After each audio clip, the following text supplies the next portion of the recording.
Hi, it's Paul from Model Builder International. Don't forget to subscribe, the button is down there, then you'll get notified of the next videos that come along. So today we're going to have a look in the box at a kit from Mirage-Hobby. This is their 1/400th ORP Mazur.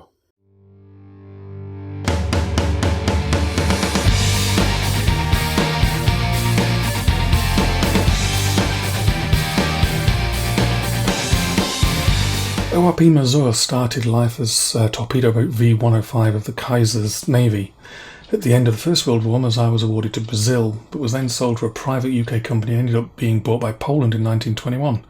She was towed to Gdansk in September 1921 and then refurbished and entered service in the Polish Navy on 1st of August 1922.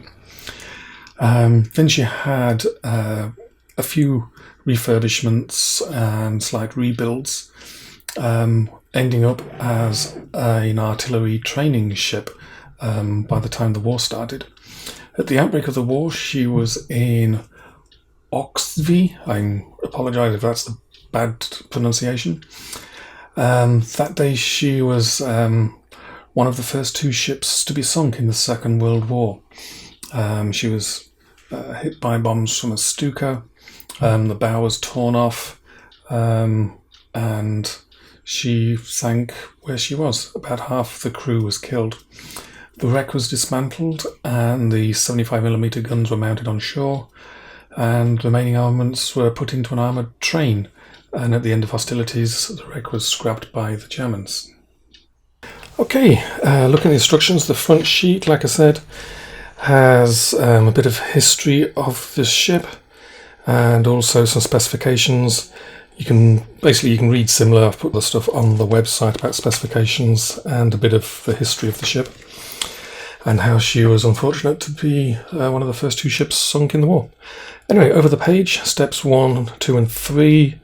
Step 1, you put the stand together. Step 2, I'm not sure what this is. I'm thinking it's a ventilation shaft since this points forward. And step 3, putting the funnel together. And that's your first 3 steps, nice and simple. Step 4 is putting the two hull halves together. You might have to use some bits of carding on the inside to align the hull halves because there's no pins or anything to ensure that they line up, so you'll have to make sure you do that yourself. Also adding the rudder, and looks like a couple of guards go at the back as well. And of course from step 1 you've got the stand to stand her on while you're building.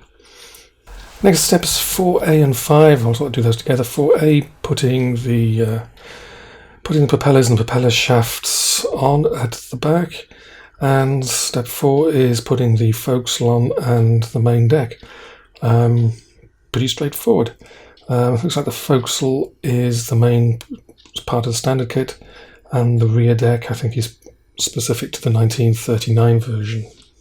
Step 6, again pretty simple, putting together the wheelhouse. The parts here are perhaps a little overscale, a little thick, but probably more trouble than it's worth in thinning them out, but it looks pretty nice. There's a nice detail on there all the same. Okay, step 7 is basically where we bring everything together. We've got the main hull, add on some small parts, and add on the sub-assemblies that were made earlier. Just as an aside, there is a 1/400th scale photo etch set that exists for this. I believe it was produced by Mirage-Hobby, and if you dig around the internet you'll probably be able to find one somewhere, although it's not that common anymore. Step 8 is adding more small parts. You can probably add a lot of these on after some painting. The ship's boats, you might need to have a look at those and maybe do a bit of work on those just to make the tops of them look a little better. They'll obviously be covered with a tarpaulin, but I'm not quite sure if they look convincing straight off the mould. Step 9 is decal placement, painting, and also there's at least an attempt of a rigging guide there as well. The colours are not actually called out in any manufacturer. Just deck is wood colour, hull is light grey above the waterline, and it's a reddish brown below the waterline. So you might need to do a bit of research if you want to get the colours accurate. Decal placement, you can see where the decals go on here. It's pretty simple. They've got some black straight line decals for the waterline, a big MR for the bow of the ship, and a Polish flag.